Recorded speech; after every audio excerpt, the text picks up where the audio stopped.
Assalamualaikum warahmatullahi wabarakatuh. Perkenalkan, kita dari kelompok 3 akan sedikit mempresentasikan hasil diskusi kelompok kami mengenai penerapan analisa real dalam prediksi perubahan harga dan inflasi. Adapun untuk anggota kelompok kami, yaitu ada saya sendiri Wati, kemudian rekan saya Siva Amelia Nuraini, Bintang Adilia Putri, dan Yana Maulana. Kita langsung saja ke bab 1, yaitu ada pendahuluan. Yang akan kita bahas pertama yaitu adalah latar belakang. Nah, latar belakang ini adalah alasan atau apa sih yang melatar belakangi kelompok ini mengambil judul tersebut. Seperti yang kita ketahui, bahwasanya inflasi adalah kenaikan harga barang dan jasa yang dapat mempengaruhi kestabilan ekonomi dan daya beli masyarakat, sehingga prediksi akurat penting untuk kebijakan moneter.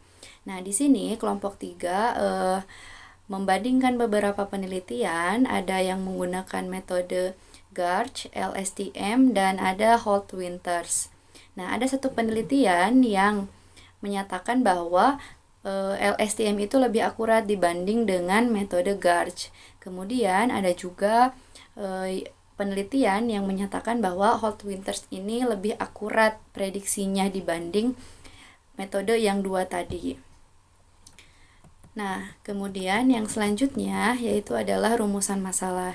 Di sini kelompok 3 merumuskan masalah. Setelah dirumuskan ada 3 masalah. Yang pertama adalah bagaimana penerapan metode analisa real dapat digunakan dalam memprediksi perubahan harga dan tingkat inflasi. Kemudian yang kedua adalah metode analisis real apa yang paling efektif dalam menghasilkan prediksi inflasi yang akurat. Kemudian yang terakhir adalah apa kelebihan dan keterbatasan dari model-model matematika seperti Garch dan LSTM dalam konteks prediksi inflasi di Indonesia. Nah, yang selanjutnya adalah tujuan penelitian. Tujuan kelompok 3 ini membuat makalah atau merevisi beberapa penelitian, yaitu yang pertama adalah untuk menjelaskan bagaimana analisis real dapat diterapkan dalam memprediksi perubahan harga dan inflasi. Kemudian yang kedua adalah untuk mengidentifikasi dan membandingkan efektivitas beberapa metode analisis real seperti metode Garch dan LSTM untuk memprediksi inflasi. Nah, yang terakhir tujuan penelitiannya yaitu untuk mengevaluasi kelebihan dan keterbatasan dari model-model matematika yang digunakan dalam prediksi inflasi, khususnya dalam konteks ekonomi di Indonesia.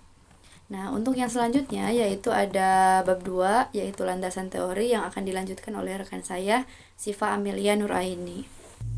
Selanjutnya kita akan membahas bab 2, landasan teori, di mana ada konsep dasar analisis real. Analisis real adalah cabang matematika murni yang mempelajari bilangan real dan fungsi-fungsinya secara mendalam dan rigor. Rigor dalam matematika ini adalah pendekatan yang sangat teliti, logis, dan sistematis dalam menjelaskan, membuktikan, atau menyusun konsep dan teorema. Mencakup konsep seperti limit, kekontinuan, turunan, dan integral. Berbeda dari kalkulus yang bersifat aplikatif, analisis real ini menekankan pada pembuktian teorema dan struktur matematika yang abstrak.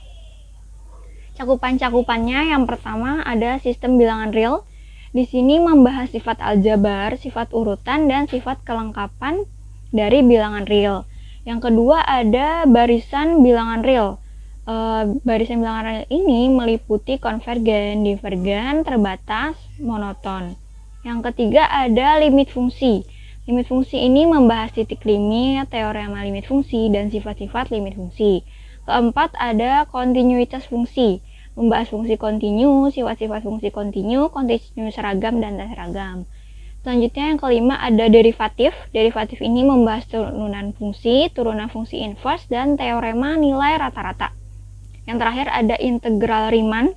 Integral Riemann ini membahas tentang integral Riemann, fungsi terintegral Riemann, dan teorema fundamental serta integral Darboux.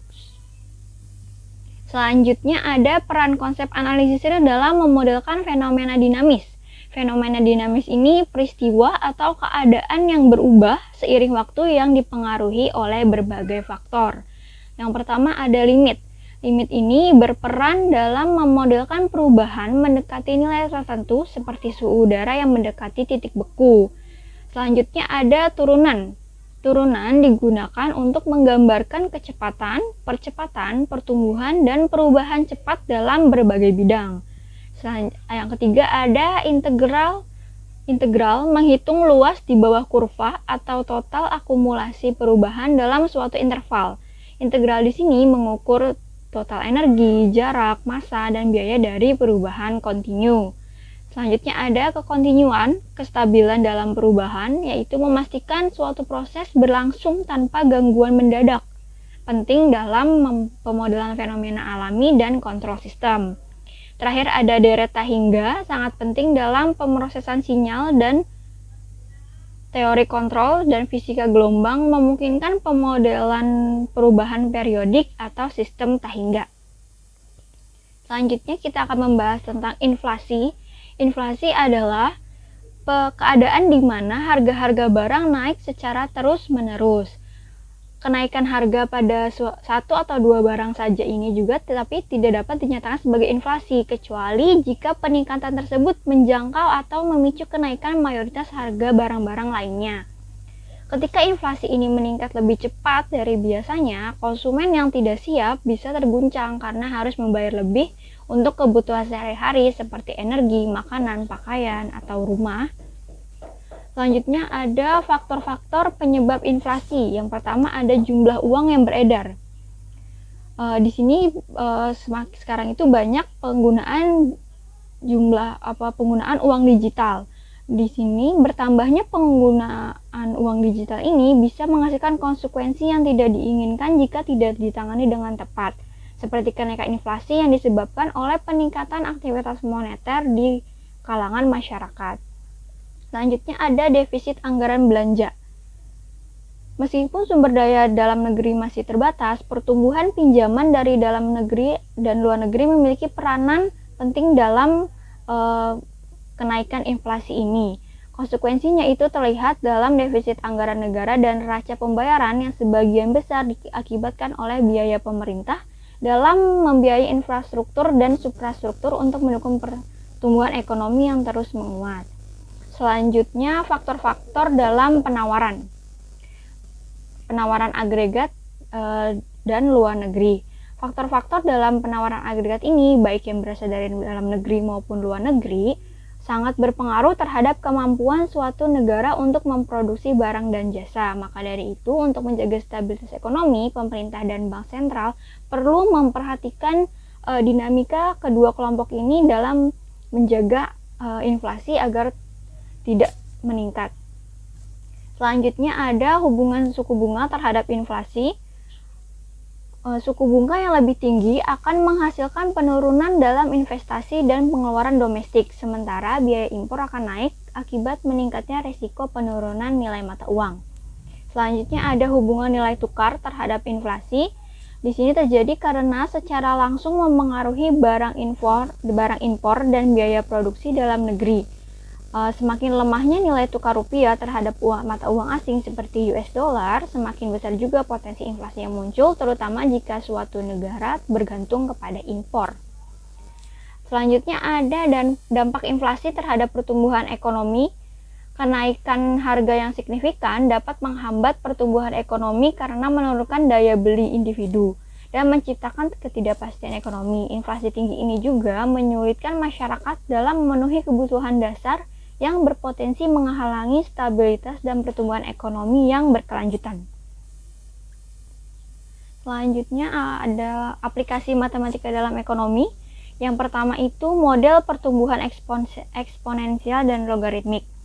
Fungsi logaritma dan eksponensial ini penting dalam analisis perkembangan, bunga, dan perilaku ekonomi. Pertumbuhan eksponensial ini mengindikasikan angka berkembang sebanding dengan nilai saat ini yang sering terjadi dalam ekonomi. Fungsi logaritma dalam ekonomi digunakan untuk memahami elastisitas, terutama elastisitas harga permintaan. Logaritma juga menyederhanakan perhitungan elastisitas dengan mengubah hubungan perkalian menjadi aditif, membantu ekonomi melinearisasi data dan mengidentifikasi hubungan atau variabel dengan lebih mudah. Selanjutnya ada aplikasi turunan untuk mengetahui laju perubahan harga. Turunan dalam ekonomi mengukur laju perubahan harga, permintaan, biaya, pendapatan, dan laba terhadap variabel lain. Di sini ada laju perubahan harga terhadap waktu, yaitu mengukur seberapa cepat harga berubah seiring berjalannya waktu. Yang selanjutnya ada laju perubahan permintaan terhadap harga atau elastisitas permintaan, yaitu mengukur seberapa sensitifnya permintaan terhadap perubahan harga. Yang ada lagi laju perubahan biaya, pendapatan atau laba terhadap jumlah output. Di sini meliputi marginal cost atau MC, perubahan biaya saat penambahan satu unit output.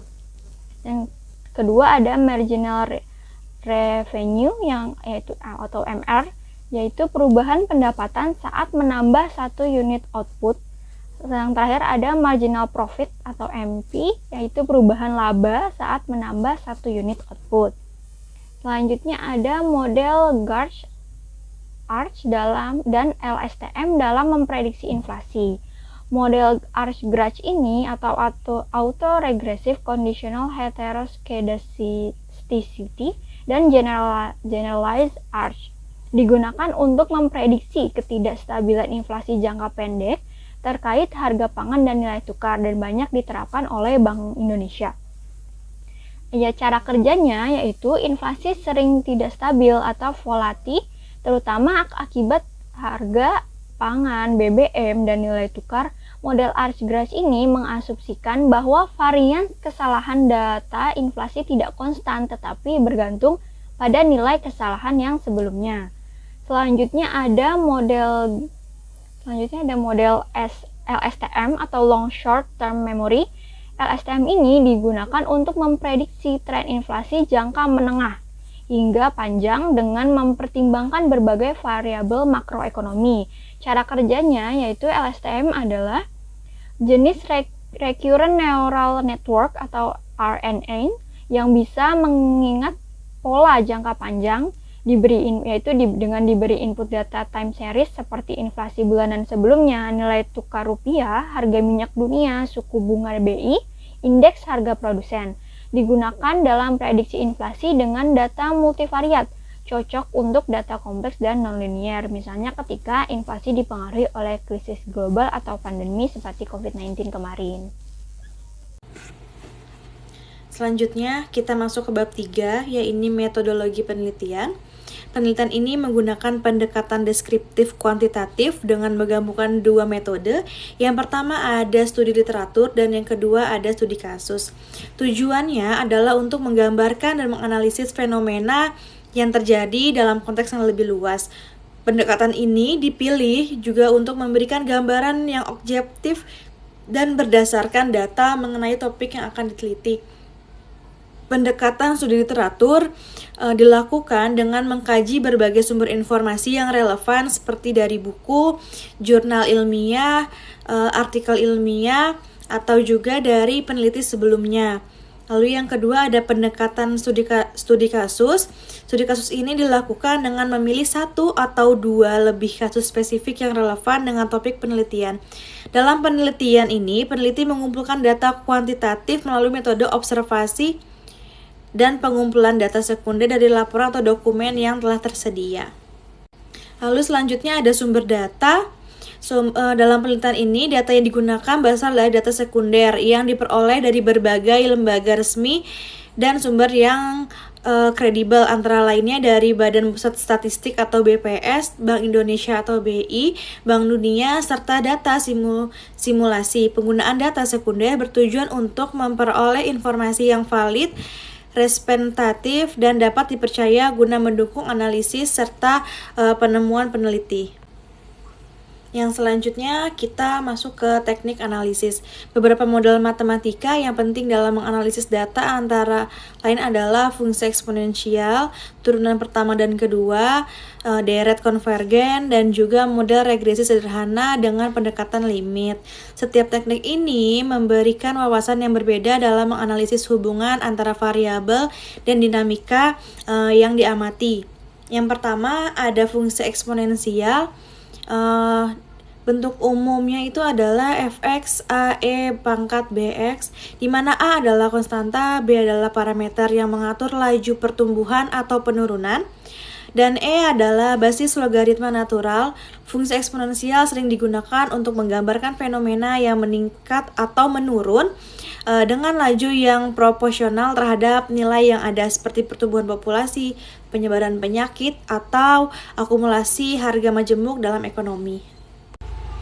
Yang kedua ada fungsi logaritmik, yaitu dalam konteks data, fungsi logaritmik ini dapat digunakan untuk menggambarkan hubungan yang melibatkan penurunan bertahap atau pengurangan hasil secara bertahap.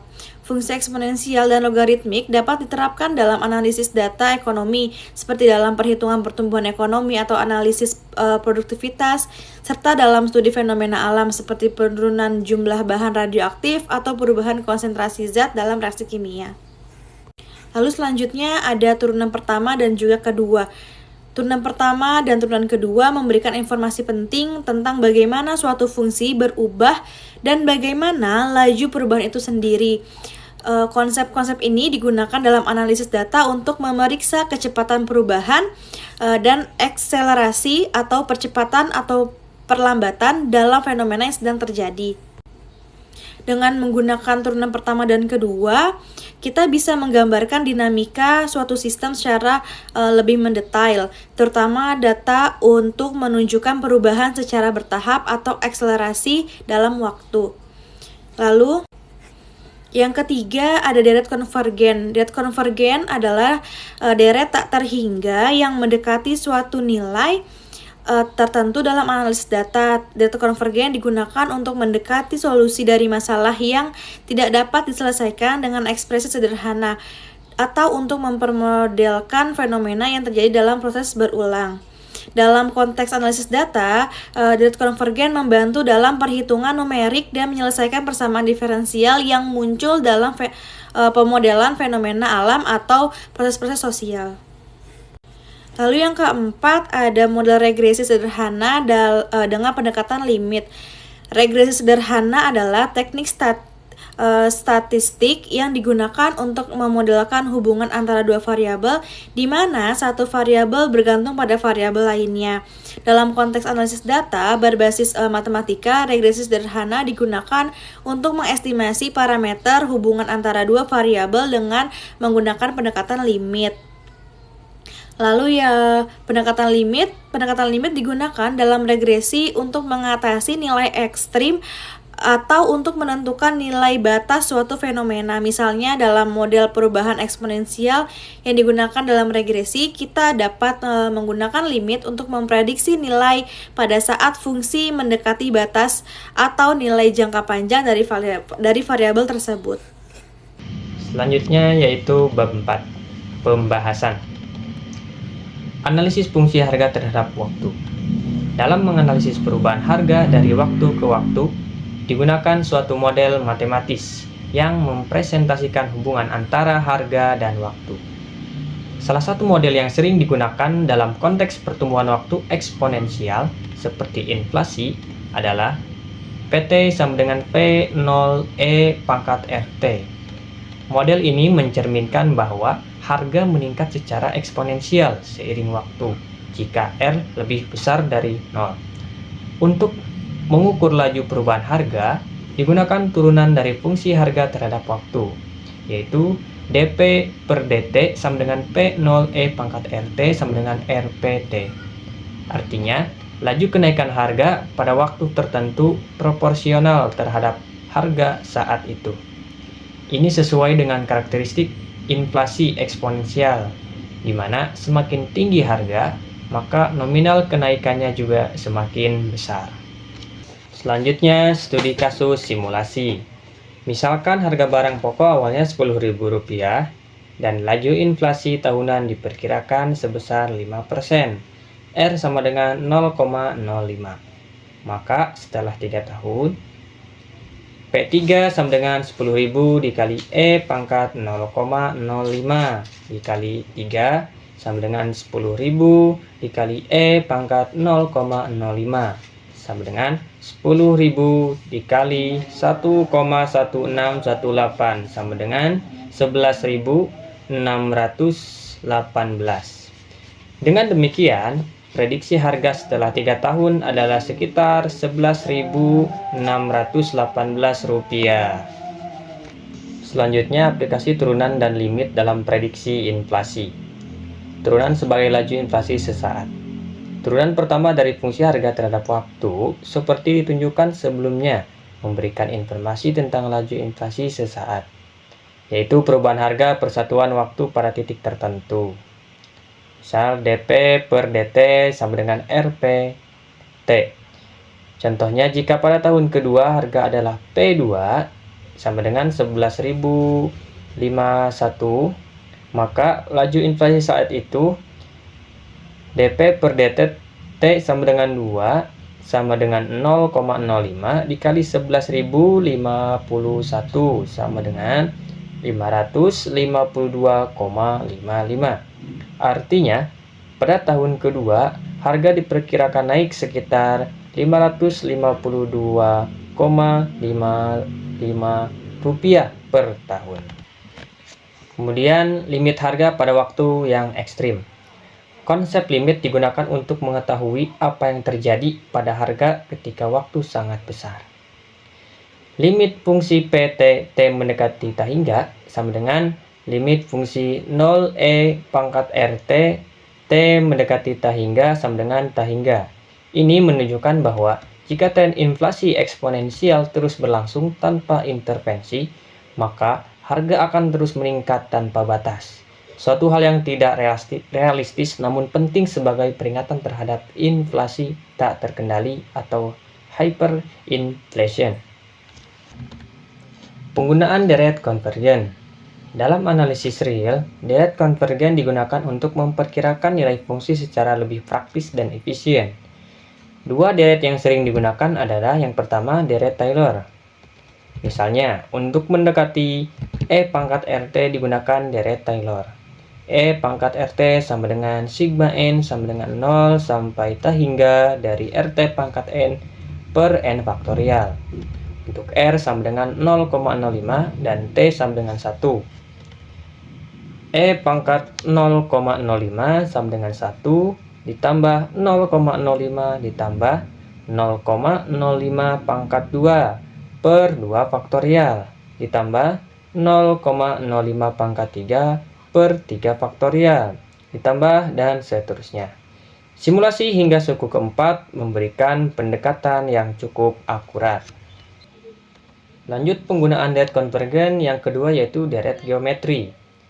Dalam beberapa model yang lebih sederhana, seperti inflasi tetap per periode, Pn sama dengan P01 ditambah R pangkat N, dapat dipandang sebagai deret geometri ketika menjumlahkan total biaya selama beberapa periode.